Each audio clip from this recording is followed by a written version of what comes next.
Y'all, so riddle me this. Would Candace be as much of a crybaby as she is had she would have won that fight against Monique? Like, I just want to know because the theatrics, they're getting a little tired, girl. What's up, y'all? It's your boy Beasley here. Hope you all are staying cool, calm, and collected out there. I'm coming at you guys today with a review of the Real Housewives of Potomac Season 5 Reunion Part 2. So I'm on vacation, y'all. I got a little douce in my system, so I'm a little chill, a little relaxed. I must say this review has just not disappointed me at all. Like, these girls, they are out here doing the damn thing. But let's go ahead and get into it. So we started this episode where we left off last week, which is Giselle trying to pick her face up off the floor after that lethal dragging that Monique delivered to her. And they asked basically how are you feeling right now towards everything Monique said? Like, what is going on between you and Jamal? And she stutters to say like, oh, we're fine. Like we're fine. Like, basically, like, if anything happens, like, I'm going to cross that bridge when we get there. And then Candace butts in and asks, like, if everything that was said in that burn book, or what does she call it? I forgot, the cheating book, whatever. If everything was true in that book, what are you gonna do? And she's basically like, you know what? I'm just going to go ahead and cross that bridge when we get there. Like, everything between me and Jamal, like, I'm grown now to a point where it doesn't affect me that much. And Monique's sitting over there like, maybe they want an open relationship. And I'm just like, what relationship? Like, I called it from day one that this was just an effort for Giselle to save her job. Because if Jamal was not around, what would have been her storyline? Like, what would have been her purpose this entire season, y'all? Like, from day one, I was like, you can't fool a fooler. Like, you can't fool me. Like, it's just like, I'm just glad that she's getting her karma. But the spotlight wasn't really so much on her this episode, which kind of disappointed me. But it is what it is. Let's move on forward. So they go on break, and then we see Giselle and Robin backstage, and Giselle's kind of trying to save face at the fact that, like, oh, like, she took time out of her day to make a burn book against me, and blah, blah, blah. She just had nothing else going on in her life, and Robin's kind of sitting there trying to cheer her on, but really, like, Robin can't really do much because, Giselle, you got dragged. Like, that dragging that she got, it was so lethal. And the reason why it was so lethal was because it was true. Like, everything that Monique said was true, and she couldn't even refute anything. Like, Giselle, you were dumbfounded, girl. Like, you had nothing to say. And Monique is, we see Monique talking to her husband, Chris, in the room, basically saying, like, if these girls are going to come for me, I'm going to come for them right on back. Like, she has all the receipts she needs for that burn book, and she's going to, like, if anybody comes at her, she's going to, like, fight back. And I can't even blame her. Like, Monique really is, I gotta say, Monique really did the homework to save her job. And I hate to even admit it, but after seeing this episode, she's on ice with this show, y'all. Like, I can honestly see Andy not bringing her back. We're gonna get into that a little bit later, but it would be a foolish move not to bring Monique back because she was the show this season. Like, had she would have not dragged Candace the way she did, we would have had nothing. Like, I'm not condoning her actions, but we would have had, like, this season would have been just bone dry, like, with no content whatsoever. They get on back, and then they highlight Ashley's life. Now, Ashley, to me, is the PR pageant princess. I feel like she sat up there and just lied. Like, she just sat up there and lied and saved face for Michael. And it's just coupled with the fact that them two are, no matter what they do or the indiscretions that they have, they're going to hold each other down. I mean, they're husband and wife, which is a good thing, but they're going to save face for each other no matter which one of them messes up. They're always going to find a way to, like, skirt out of a situation whenever they're held to task. So they ask Ashley about how she feels having to defend her marriage year after year after year. And Ashley's basically like, Ashley ain't going nowhere. She's with this man until he dies so she can get that money. Like, that's what it is. She got 2 babies. She secured the bag. Like, she's going to have Michael's back as long as her bank account is funded. Like, she's like, it's like she's like the classic, how do you say? She's like the classic gold digger, but she is very covert about it. Like, she's not upfront with it. Like, oh, I only married this man with her money. Like, no, she pretends that she really loves Michael when really, like, no, she hit the jackpot, but she's humble about her come up. That's what Ashley is. So she also reveals that Michael didn't show up to the reunion because he's at a wedding in South Carolina. And I'm like, girl, more like an orgy on Fire Island. And then they ask Wendy if she regrets going off on Ashley the way she did whenever she brought the baby to, I think it was Malik's lake house. And then Wendy's like, you know, I don't really, she's like, I do regret it. But like, whenever I saw her baby, it triggered me because she had her baby on an incubator or whatever that thing is. So like, it's just with the fact that like, I was told not to bring my baby, but she has her baby, so why can't I bring mine? And then Ashley's like, you know what, I understand where she's coming from. And they kind of squashed their little beef on that one. So then they ask Ashley, they ask why she wasn't shocked when Candace revealed the news that he was caught cheating with a stripper in a hotel room. And she says that she wasn't shocked mainly because Ashley's had her own indiscretions that Michael had to forgive her about. And as she was saying that, every girl was just looking at her just like really, like, okay. It's just like, that's the thing with Ashley. She knows how to tap dance out of the fire. Like, she can stand in it, but find a way to talk herself out of it. And that is a talent in itself. Like, I gotta give it to Ashley. She sat up there and just lied her ass off completely, but yet it was believable to a point where nobody questioned anything that she said. She reveals that, like, she fully believes the story that Michael sold her, which is like they went back to a hotel room, but nothing happened. He woke up the next day and he paid her money. I guess she thought it was like hush money. Like, I don't remember what exactly she said, but it's over the sheer fact that she denies that them two had sex. And then Giselle's like, well, if they didn't have sex, then what did he pay her money for? And then Ashley was kind of sitting there dumbfounded, and Candace like, they had sex. Like what more do we need to get out of this? Like, and I'm just sitting there like, thank you, Candace, because Ashley, like, you're just being delusional at this point, girl. Like, they smashed in that hotel room. Andy asked if they have an open marriage, which I believe earlier in the season, she admitted to the fact that they did have somewhat of an open marriage, but she says, like, not to a point where we have other partners. It's like, if we like a certain individual, we bring them back to the room with us, basically. That's what it is. And I'm like, no, y'all are cheating on each other. It's an open marriage. Y'all just got caught. Like, that's what it is. Like, Ashley... Michael is available to go get some dick and some pussy on the side, and you're available to go get whatever you want on the side. Like, y'all have an understanding. Like, I'm not even gonna get worked up with them two. Like, I know what the deal is. Like, let's move on. So they also ask Ashley, like, if she had an affair with Katie Ross. If you don't know who Katie is, she was the crazy girl. She was on the last season. I really wished... I didn't like her on the very first season of Potomac. I thought she was just... one of those, like Funky Dineva says, she's black like this, not like this. Like, that's what she was to me. But she was on last season, and she kind of, like, got it, like, started. Like, she was on point. Like, I thought she was just goofy as fuck, just funny. Like, if they would have brought her back this season would have been a smash hit. But she said, she denies, like, no, I did not have relations with Katie Rose. She had relations basically with another Potomac Housewives. And I bet you any amount of money, it was probably Robin's butch queen looking ass. So then Andy asked Karen how she feels towards, like, Ashley basically, like, trying to make her marriage work with Michael.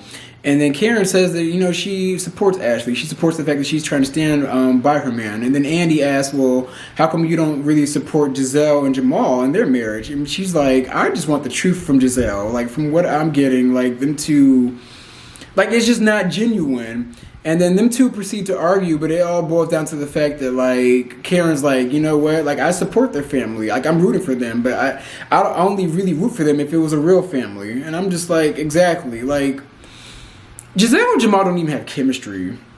And I don't feel like them two are, like, the same in regards to, like, the way Ashley and Michael's marriage is set up. So that was, like, a weird comparison on Andy's part.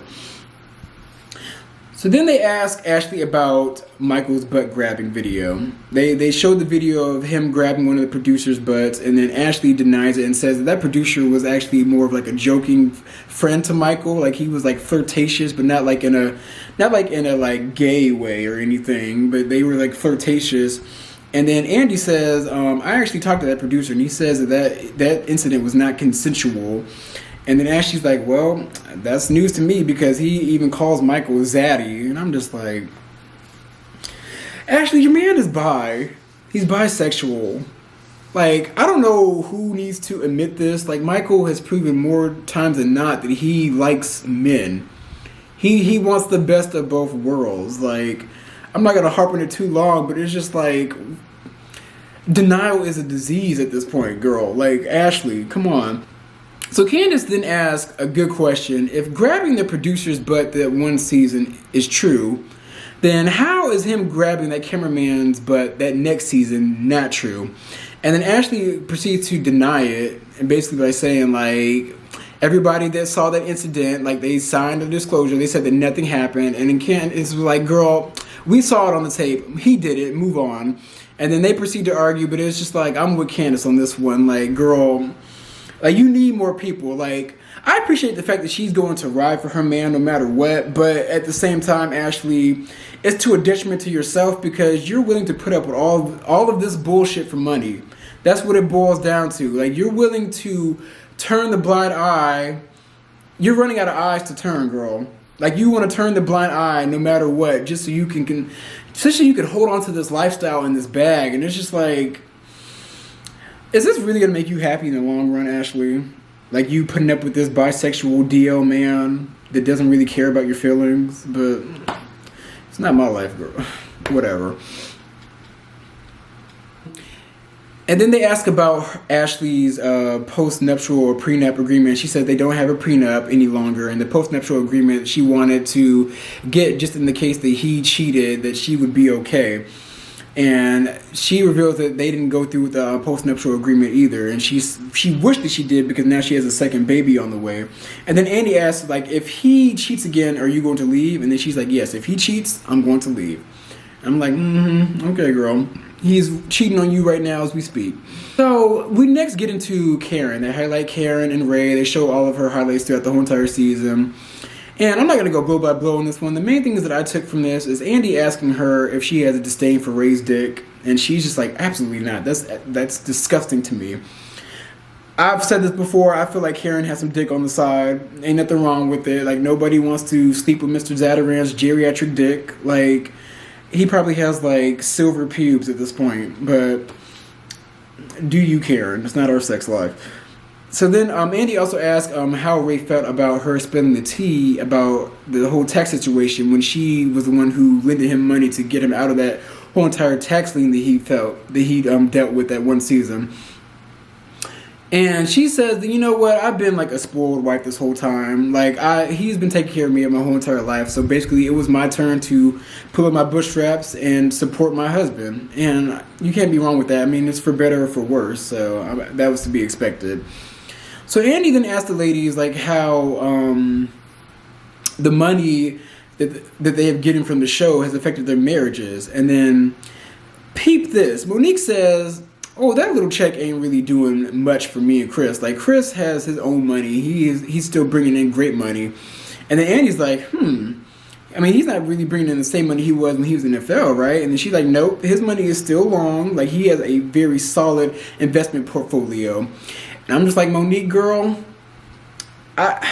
even though it's nice to brag about what your man's doing, you shouldn't have said that, because if Andy has to do budget cuts, you're going to be the first one to go. Like, you're the one that said that you don't really need the check. So if he's going to get rid of anybody, it's going to be Monique. Also coupled with the fact that she's not remorseful about this fight. We're going to get into that a little bit later. But Monique, girl, you should have kept your tongue bit on that one. Andy then asked Karen about how she felt when Ray said on public television that he doesn't really know if he loves her anymore. And then Giselle butts in and she says, you know, I felt like that's something that Ray already said to Karen before, and that she felt embarrassed. And Karen was like, no, Ray definitely didn't say that to me before, but I wasn't embarrassed. I was heartbroken. Don't get it twisted. And I don't think that that's something that Ray has said to her before either. Like I feel like at first I thought their storyline was fake, but Karen's reaction to Ray saying that to her in that therapy session felt really genuine to me. Like that, she was like flabbergasted when he said that. Like nigga, what? Like you don't love? Like what? Like that? Like her reaction was like sold their storyline for me. So Giselle, girl, shut up. And then they talk about Karen's growth, and Andy basically says like, you know, Karen, like it's crazy. Like this year, you're more open. Like you're more like I feel like we're seeing a new side of Karen, and everybody agrees. Like because Andy says that he had a hard time trying to get information out of her in the previous seasons. Like, do you live in Potomac? Like, are you guys still rich? Like, do you have money issues? Like, when is the Dom fragrance coming out? Like, what's going on? But this season, I feel like Karen really stepped into herself, mainly because coupled with the fact that she had immense success off of her Ladom fragrance, which kind of boosted her ego and her confidence. It's also with the fact that she's like in my opinion, the best representation of Potomac. She kind of took Giselle's throne because in the beginning they propped Giselle up as the queen bee when she's really not, and Karen has easily stepped into that position, and that's why them two butt heads so much, because they want to be the Nene Leakes of Potomac, like both of them. And I feel like Karen more so than Giselle has that title on lock, and that's why them two always butt heads all the time. But Karen has really stepped into herself this season and is more open because she has not only financial freedom, but she feels like she's more like liberated. Like she's really not just Ray's wife anymore. Like she's Karen Huger. So then we get into highlighting Monique. And then at first they talk about Chitala running away, the cute little bird. He was also actually at the reunion inside of the dressing room with her and Chris. And some of the girls, like Candace, think that was like a fake storyline. But Andy even reiterates the fact that like there was a whole entire article in some magazine about how it's rare that a bird would ever like fly away and then come back to their owner. And that kind of proves that she has like this connection with T'Challa, which is easy to see. So then Andy asked if she was offended by the way with the way Chris impersonated Monique, which was like they were doing impersonations that one episode back in Monique's lake house, and he impersonated her by like giving like pretending to give head, and it was just like, how barbaric is this nigga? But she said that she wasn't really offended at all, and then Candace is like, actually, that shit was pretty classless. It was tasteless. And then Monique was like, girl, your husband impersonated you having a bipolar attitude at the flip of a switch. So don't even go there. So then Andy asked about the whole cheating allegation that was brought to the table by her friend Gigi. And I knew it was that one friend that was on with her that season. They was trying to get all that camera time. Like, I knew it was that girl with the bad wig. But she reveals that friend brought all that information, which was like fake information, to Charisse, and then Charisse spread it to the rest of the cast. And then it was revealed that the girls had a meeting about it, and then Candace was actually mad and actually told Karen about the fact that they were having a meeting, and Giselle was sitting there trying to play dumb, like none of this transpired. Like she was playing so dumb at the fact that she wasn't the one that brought this to the table, when they even showed her in the confessionals talking about it. And what pissed me off about this season is that Andy tried to argue Monique down, saying that this whole entire scenario wasn't even brought on the show. I'm like, it was on the show. Giselle brought it up, I believe, twice in her confessional. So why are you telling Monique that what she's saying is not true? That they didn't try to bring this up on the show, and that's exactly what happened. And I understand now how Monique was feeling towards Candace, because Monique knew that Charisse brought this, Charisse was the main person holding this information and that told everybody. So she shows up to film and she probably thinking like, okay, she's at Candace's party. Is this where they're going to try to spill the beans about this whole entire cheating allegation? So now I see why Monique was going at Candace so hard. Disregard the fact that Monique, you were overreacting towards Candace though. Like you didn't have all that moxie for Giselle like you should have. Like, and I hated the fact that she was trying to befriend Giselle at the beginning of the season, knowing that Giselle was the one really holding this tea. So Monique, you kind of contradict yourself a little bit, but I see why you were going at Candace at the same time. But at the end of the day, both Candace and Monique are just dead ass wrong. Like, they're both wrong. Like, no matter how you try to dissect this fight and the situation, both of them are wrong. So they then get into talking about this fight. Y'all, I'm over it. I'm over this fight. I'm glad they only did this, like, talked about this 10 minutes instead of it being the whole focus of the reunion. But they ask if they believe Candace had bad intentions inviting Charisse. And then everybody says no, which I feel like Candace didn't have bad intentions, but I can see why Monique would think that way. Like, she's like, okay, y'all about to drop this tea, huh? Like, I thought you were supposed to be my friend. Like, what's going on? So Monique said that Candace putting her hand in her face during that fight is what set her off. And they rolled the footage, which I don't remember seeing, but like, it looked like Candace was like subtly putting her hand, not in her face, but in her bubble. Like, Candace was like doing this. You gonna drag me? You gonna drag me? You gonna drag me? But I don't think it was like right in her face like that. Like, it was just in her vicinity. So then they ask about the glass hitting Monique's face, and then Monique explains that she didn't let Candace go when she grabbed her hair because she was like twirling around like a broken glass and probably would have threw it at her. And all the girls, namely Wendy, Giselle, and Robin, the three musketeers, they go against her and say like, that didn't happen. Like, that not happened. But they play the footage and they see the broken glass in Candace's face. And I didn't even notice this at first, but it looked like Candace was about to throw it at her. Like, I gotta keep it all the way real. Based on that footage alone, it looked like Candace was about to, like, legit. It looked like she actually threw it at her, to be honest. But it looked like she was about to get ready to launch it at her.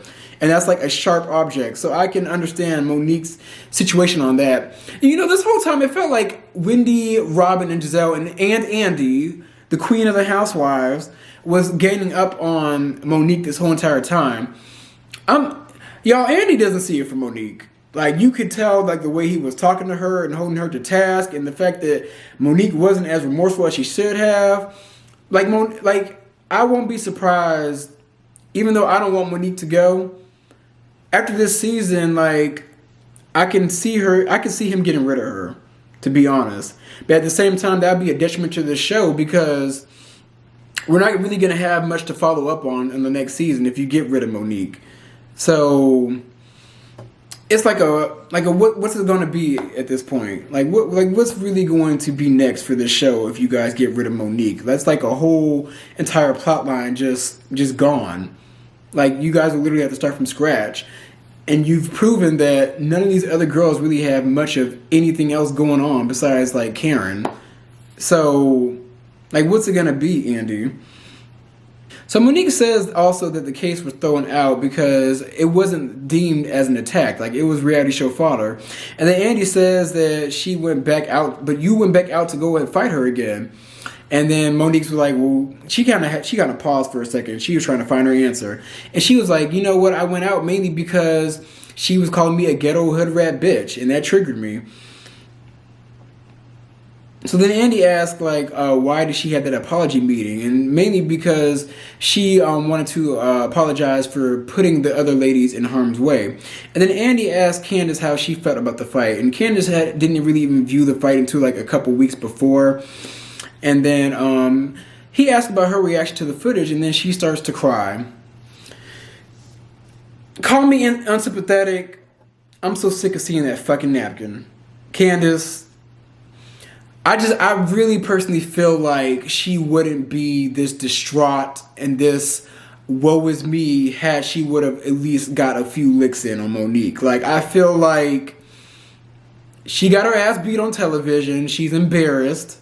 She doesn't know how to handle the fact that everybody was ganging up on her because everybody thought that she stopped the fight, including me. I thought she was the main aggressor of the fight. And she's just sitting there like playing the victim. Yet this whole entire reunion, girl, you were taking subtle digs at Monique. Monique was paying you dust the whole entire reunion. Since the reunion started, and you've done nothing but throw jabs at her. So why are you such a crybaby now when you're like Candace? She just needs to grow up. I think that's what it is. Candace is still immature as fuck. Like, I was with her for most of the season, but I'm over it at this point. Like, you guys can call me biased, unsympathetic. I don't really care. Candace, you need to get over that shit, girl. You got your ass beats. Like what else do we need from this? You crying like you're literally just like acting at this point. Like, I don't really buy her tears at all. Like, I don't even really feel sorry for her anymore. Like, the fight happened, take the L, move the fuck on. The case got thrown out because it was a mutual fight. Like, you guys are both wrong. And then Candace is mainly crying about the fact that, like, Monique doesn't have remorse. And then she has to get up and she storms off because she just can't take the fact that, like, oh my God, like, I got my ass beat. And then Andy says that Monique isn't emotional at all. And then Monique was basically like, you know, I was just trying to gather my thoughts and figure out, like, what really would have caused me to act the way I did. And then Andy asked if she was upset at all about the whole entire fight. And then Monique is like, I mean, yeah, I was upset, but I was mainly upset for my actions. And then the episode goes off.